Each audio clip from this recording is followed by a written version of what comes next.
लोगों का आपके अपने यूट्यूब चैनल उज्ज्वल संसार में। दोस्तों, आज के इस वीडियो में हम बीएससी एग्रीकल्चर फर्स्ट सेमेस्टर का फंडामेंटल्स ऑफ एग्रोनॉमी आपका एक टॉपिक है, concepts of weed management principle and methods. दोस्तों, इससे पहले हमने crop weed competition, weed importance classification या इससे पहले जितने भी टॉपिक्स हैं उसे हमने कवर किया है। अगर आप लोगों ने वहाँ वीडियो नहीं देखा है तो डिस्क्रिप्शन बॉक्स में जाइए और वहाँ आपको लिंक मिलेगा, उस प्लेलिस्ट का लिंक मिलेगा जिसमें BSc agriculture fundamentals of agronomy के पूरे सिलेबस को कवर किया गया है और बीएससी एग्रीकल्चर के जितने भी कोर्सेज़ हैं उनके भी जो भी क्लासेस हैं उसे कवर कर किए जा चुके हैं। तो सब प्लेलिस्ट आपको देखने को मिलेंगी, तो आप प्लेलिस्ट में जाके उन्हें पढ़ सकते हैं, देख सकते हैं, समझ सकते हैं। तो चलिए आज का वीडियो शुरू करते हैं।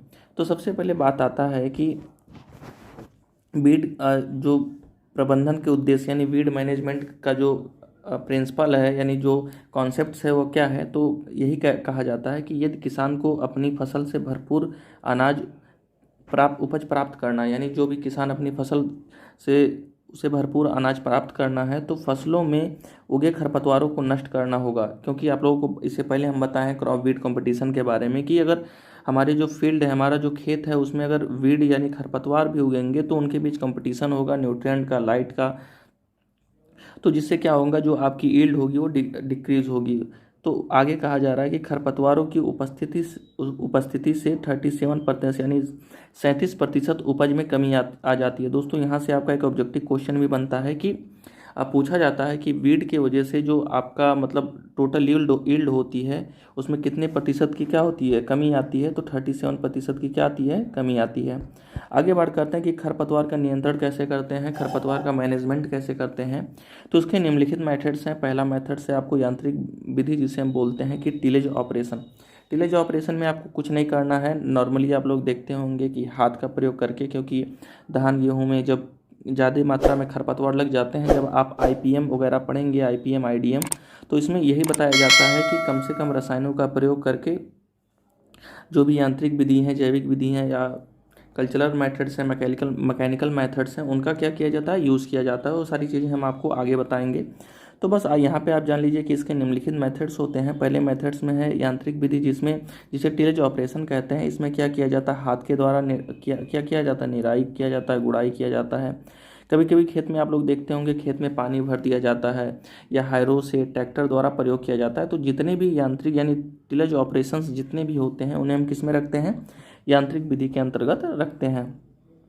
आगे बढ़ते हैं। आगे आपका है बायोलॉजिकल वीड कंट्रोल यानी जैविक विधि जिसे बोलते हैं। तो इसमें क्या किया जाता है कि कीटों तथा सूक्ष्म जीवों को उपयोग करके खरपतवारों को नियंत्रित किया जाता है। यानी कुछ ऐसे सूक्ष्म जीव होते हैं, यानी कुछ ऐसे बेनिफिशियल बैक्टीरिया, फंजाई या नेमेटोड्स होते हैं जिनका प्रयोग हम करते हैं क्या, वीड को कंट्रोल करने के लिए, इंसेक्ट को कंट्रोल करने के लिए, डिजीज़ को कंट्रोल करने के लिए। तो सारी चीज़ें आपको आगे पढ़ेंगे। बस आपको यहाँ बायोलॉजिकल वीड कंट्रोल के अंतर्गत बस आपको इतना जानना है कि कुछ ऐसे माइक्रोब्स, बेनिफिशियल माइक्रोब्स होते हैं जिनका प्रयोग करके हम क्या करते हैं, वीड को कंट्रोल करते हैं। जिसमें आपका आप लोग यहाँ पे देख सकते हैं कि एक है कि वेक्टा वेटोइना जो क्या करता है, मोथा को कंट्रोल करता है। उसके बाद आपका जो दूसरा है टेजेटस जो कि गाजर घास को क्या करता है, कंट्रोल करता है। ये आपके क्या है, बेनिफिशियल माइक्रो ऑर्गेनिज्म है जिसे हम सूक्ष्म जीव भी कहते हैं।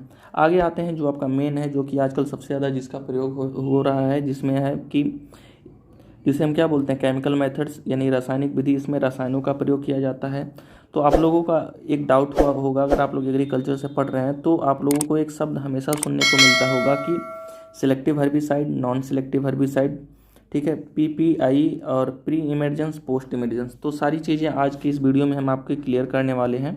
तो अगर दोस्तों वीडियो पसंद आ रहा हो तो वीडियो को लाइक कीजिए और सभी सब्जेक्ट को देखने के लिए डिस्क्रिप्शन बॉक्स में लिंक है, आप लोग जाके उसे वहाँ से देख सकते हैं।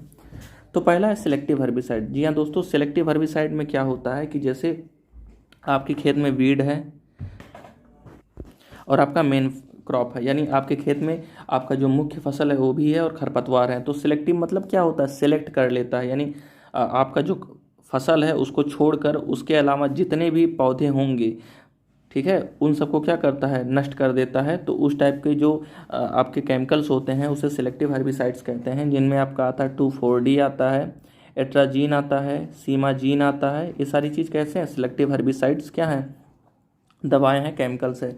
अगला है नॉन सेलेक्टिव हर्बिसाइड। अब नॉन सेलेक्टिव हर्बिसाइड का मतलब ये है कि आपके खेत में चाहे वो कोई अच्छी फसल हो चाहे बेकार हो, आपके खेत में कोई फसल हो चाहे हर्बिसाइड हो चाहे उसमें खरपतवार हो ना हो, अगर आप इन दवाओं का छिड़काव कर दिए तो आपकी जो फसल है यानी आपका जो पूरा फील्ड है क्या होगा, एकदम क्लीन हो जाएगा, एकदम साफ हो जाएगा। यानी इसमें सेलेक्ट या जो है पौधों को सिलेक्ट नहीं करता, चाहे धान हो, गेहूँ, ज्वार बाजरा हो, जई हो, कुछ भी हो, इस सबको क्या करता है, साफ कर देता है।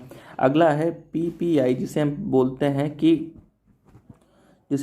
Pre plant इनक्रॉपुलेशन। खेत की तैयारी के बाद बुआई से 1 से 2 दिन पहले प्रयोग किया जाता है। यानी वे केमिकल्स जिन्हें हम बुआई से या ट्रांसप्लांटिंग के 1 से 2 दिन पहले हम क्या करते हैं, खेत में फील्ड पे छिड़काव कर देते हैं, उसे हम क्या बोलते हैं, PPI बोलते हैं। जिसमें आपका जो एग्जाम्पल है बेसालीन है और आपका है ट्राईफ्यूलेरिन का भी क्या कहता है, कहीं कहीं प्रयोग किया जाता है। अगला है कि प्री इमरजेंस कैसे, मतलब बुआई के बाद यानी क्या होता है, हमारा जो फील्ड है उसको हम क्या किए हैं, अपना जो सीड है उसे हम फील्ड में क्या कर दिए हैं, सोइंग कर दिए हैं। लेकिन उस जो फील्ड है उसका जो सीड है उसका जर्मिनेशन नहीं हुआ। यानी अपने खेत में हम क्या किए हैं, बीज की बुआई कर दिए हैं, लेकिन उस बीज का क्या हुआ, अंकुरण नहीं हुआ है। तो अंकुरण होने से पहले हम जिन दवाओं का प्रयोग करते हैं उसे प्री इमर्जेंस बोलते हैं। और इनके जो आपके एग्जाम्पल हैं आप लोग यहाँ पे देख सकते हैं कि एट्राजिन, एल्वालोस, पेंडिमेथ्रिन का क्या किया जाता है, प्री इमर्जेंस हमारे कैसे हैं, हर्बिसाइड हैं। अगला है पोस्ट इमर्जेंस का मतलब होता है कि आपका जो फील्ड है उस पर क्या हुआ है कि सोइंग कर दी गई है, जर्मिनेशन हो गया है, आपके जो प्लांट हैं वो बड़े हो गए हैं। उसके बाद उसमें यानी खड़ी फसल, जिसमें पौधे बड़े बड़े हो गए हैं, खड़े हैं, खड़ी फसल पे जो भी हम दवाओं का छिड़काव बोलते हैं उसे क्या बोलते हैं, पोस्ट इमरजेंस बोलते हैं। तो इसमें क्या किया जाता है, आइसोप्रोटोप्यूटेरान का प्रयोग किया जाता है। यानी आइसोप्रोटोप्यूटेरान जो है आपके फाइलेरिस माइनर यानी गेहूं के मामा के लिए प्रयोग किया जाता है, और ये प्रोपोनिल का भी प्रयोग किया जाता है। तो दोस्तों उम्मीद करते हैं आप लोगों को आज का यह वीडियो पसंद आया होगा। दोस्तों अगर वीडियो पसंद आया हो तो हमारे इस वीडियो को लाइक करें, और आपके जो भी दोस्त हैं BSc एग्रीकल्चर में पढ़ रहे हैं उनके साथ इस वीडियो को शेयर कीजिए। क्योंकि दोस्तों इस चैनल पर आप लोगों को BSc एग्रीकल्चर फर्स्ट सेमेस्टर से लेके BSc एग्रीकल्चर 8 सेमेस्टर तक के जितने भी नोट्स हैं, चाहे वह हिंदी में हो चाहे इंग्लिश में हो, हमारे इस चैनल पर क्या है, सभी अवेलेबल हैं।